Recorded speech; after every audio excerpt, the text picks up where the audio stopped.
A 15ª Vara Civil de Curitiba julgou improcedente a ação movida pela Globo contra o Atlético Paranaense em 2020 pelo uso da medida provisória 984/2020, conhecida como MP do mandante, para a transmissão de jogos do Campeonato Brasileiro em uma plataforma própria de PPV Pay-per-view, dando razão ao clube em sua argumentação de que a modificação na lei permitia essas transmissões. O caso ocorreu meses após a assinatura da MP pelo então presidente Jair Bolsonaro, em junho daquele ano. O texto alterava a Lei Pelé e mudava o entendimento sobre quem tem o direito de transmissão de uma partida. Até então, para exibir um jogo de futebol, uma emissora precisava ter contratos assinados com os dois clubes em campo. A MP conferiu essa prerrogativa exclusivamente ao time mandante. O Atlético Paranaense foi o único time da série que não fechou o acordo de PPV com a Globo pelos jogos do Brasileirão para o período entre 2019 e 2024, optando por assinar apenas um contrato de TV aberta com a emissora carioca. Entre 2019 e 2021, o Furacão esteve no pacote de times que assinaram com o esporte interativo hoje TNT Sports na década passada. Com a MP do mandante, o Atlético fechou um contrato com a Live Mod e passou a oferecer o PPV de seus jogos do Brasileirão no Furacão Play, depois nomeado como Furacão Live, hoje Rede Furacão. Além disso,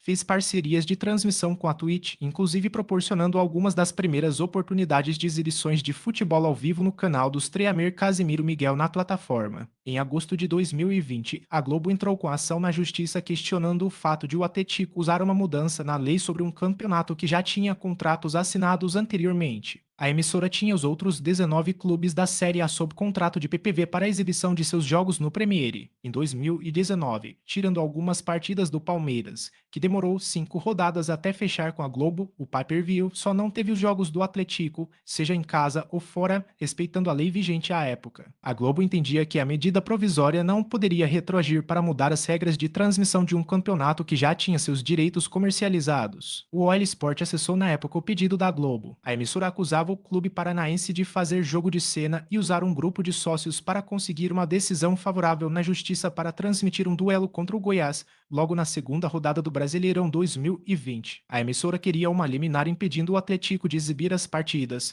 cobrando uma indenização de real 2 milhões por perdas e danos causados ao Premiere por jogo exibido no PPV próprio. A sentença, publicada nesta quinta-feira, 25, no Diário de Justiça Eletrônico Nacional, a juíza Adriana Benini considerou o pedido da Globo improcedente porque o Atlético não fazia parte do contrato com os demais clubes da Série A do Brasileirão. A magistrada disse que o direito de exclusividade da emissora em pay-per-view não se aplica a quem não assinou esse acordo. Repisa-se, a exclusividade alegada pela Rede Globo nunca teve incidência sobre os jogos do Atlético Paranaense na TV fechada, pois tal direito, pelo regime anterior, jamais poderia ser cedido unilateralmente por uma das equipes e muito menos imposta contratualmente, sem a anuência de uma das partes, como quer crer a autora Globo, escreveu Adriana, que também julgou improcedente o pedido para invalidar o contrato entre Atlético e a Live Mod, conferindo maior praticidade à teoria do terceiro cúmplice ofensor no âmbito contratual, considerando que o acordo jurídico estabelecido entre a Globo e os demais times brasileiros,